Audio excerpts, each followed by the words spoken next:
I did something called intermittent fasting. There's periods of fasting, right? It's like, why did they do that? Periodically abstaining from food makes us stronger. Inner peas, dinner please, dinner with peas, in a sesame soy glaze. This is not working at all. And thank you, Poe.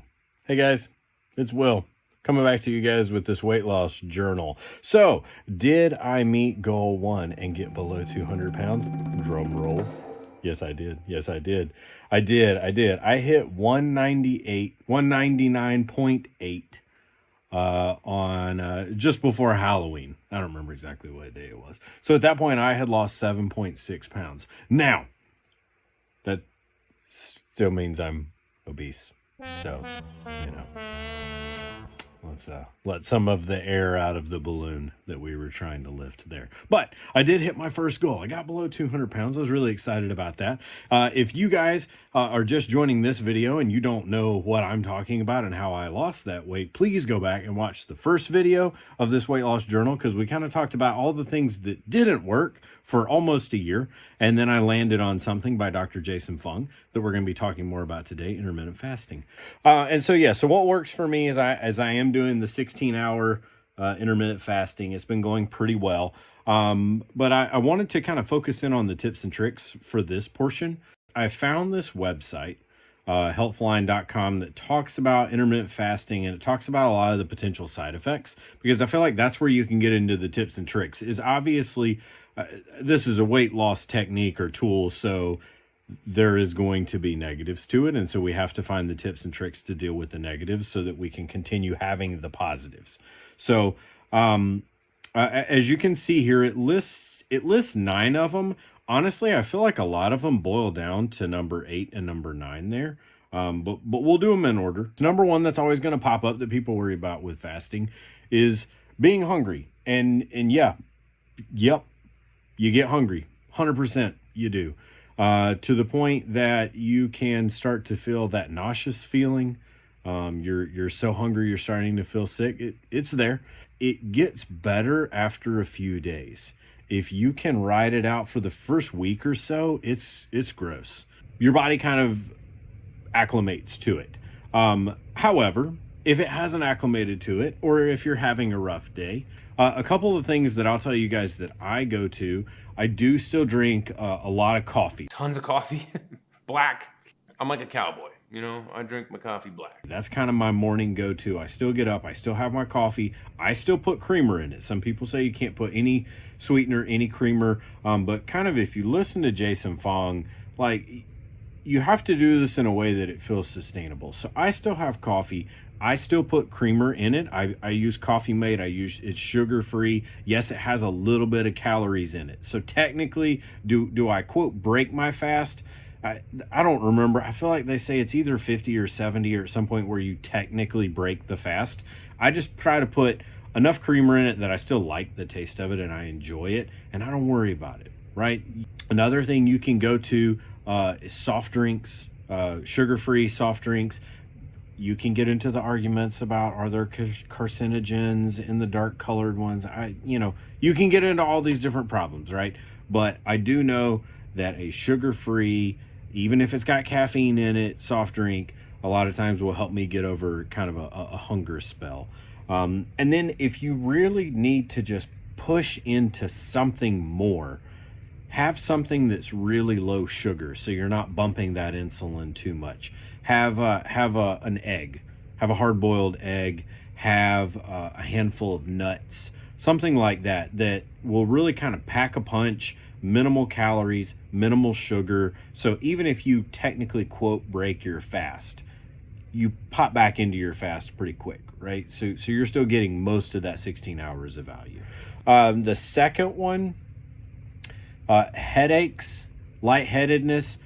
Personally, I haven't felt that yet. Yes, I have headaches, but I kind of felt like that was more associated with just being tired or being dehydrated, right? That's another one that comes in that I can definitely say for sure happens. Digestive issues, I can tell you for me, like, you'll get the nausea feeling, right? If you get hungry for too long and don't have any way of breaking that. But the other big thing is, TMI, The bathroom situation certainly changes. You do have to think more about what you are eating so that when things need to come out, it's a more successful process. If I'm keeping all this on the up and up, family friendly for you guys. So making sure you are hydrated, making sure you've had a lot of fiber in your diet, all those normal gut health things that you need to be thinking about. That's, yeah, was in there. Irritability, again, I'm a dad with little kids. A lot of times I don't get enough sleep. So do I have irritability? Do I have mood swings? Yeah.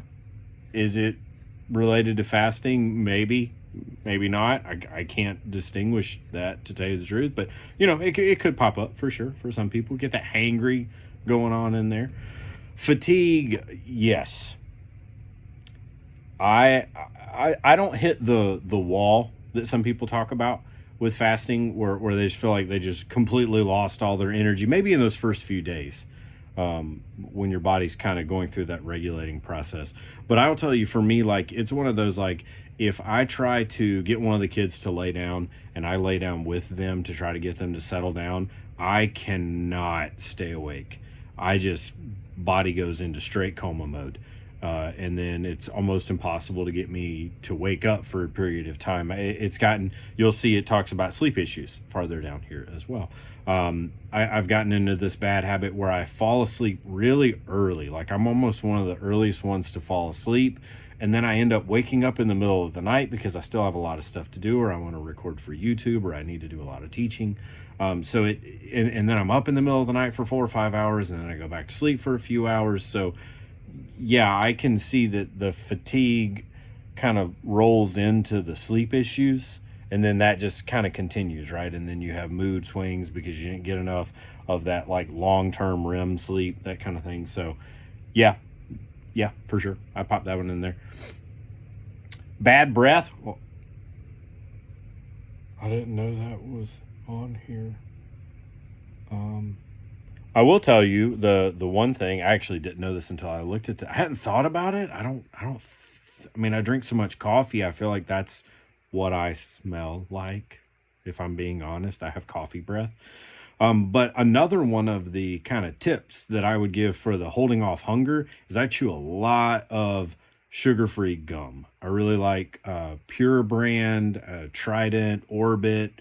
There's tons, right? Even Mentos makes like a sugar-free kind of citrus flavors. Sleep disturbances I talked about. I feel like the fatigue kind of throws you off of your rhythm. And then if you do have to get up because you do a lot of evening work, which, let's face it, if a lot of you guys have young kids like I do, it's that life, right? You got to do a lot of work after you finally get the kids to bed. So 100% happens. So it's definitely... fatigue is more of an issue. You may have more bathroom breaks in the middle of the night because your body, like, all your regulatory, your kidneys and your bowels, like, everything's off routine. And so it takes a long time for that to process. And so you don't necessarily get like a nice, sleep through the middle of the night. But again, if you have young kids, you don't usually sleep all the way through the night anyway, do you? You have other things keeping you up at night. So, and then the final two, these are the ones that really, I think, push back to all the other ones. Dehydration, 100%. If you're bringing in a lot less calories, and a lot of those calories, if you had a lot of liquid-based calories, and those are now gone, then dehydration can become a significant issue. Again, I told you guys, I drink a lot of coffee, dehydration issue. I drink a lot of soda, dehydration issue. So you really do have to pay attention to that. And I'm going to throw up the P chart for you guys. You do need to pay attention to this, because I've noticed for sure that is an issue, especially even as it's also getting into the colder months. You've got to deal with that too. I feel like your body just dries out. You got dry skin, dry lips.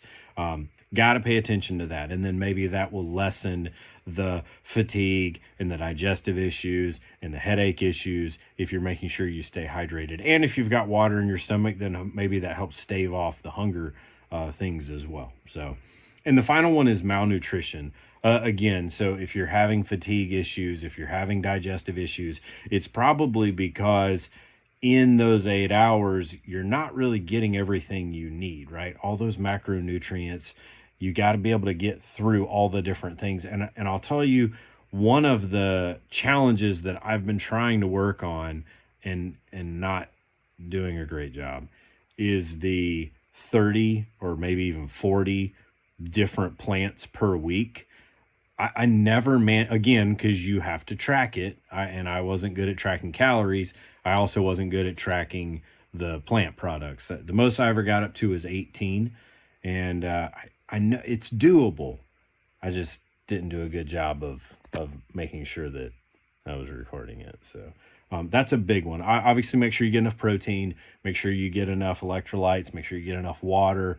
But the plant challenge, I'll put up a chart of it. It seems like a really cool one to try to do too. So there's a lot of the side effects and hopefully some of the tips and tricks that I've been using to try to help stave those off. The new number that I wanted to try to hit is I wanted to get out of the obese, right? We're out of the 200-pound range. So with all these tips, we've got the side effects, we're pushing through, we're still doing this 16-hour fast every day.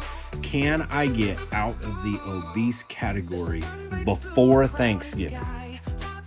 That means I would have to get down to 194. Okay? You guys know what I'm going to say, don't you?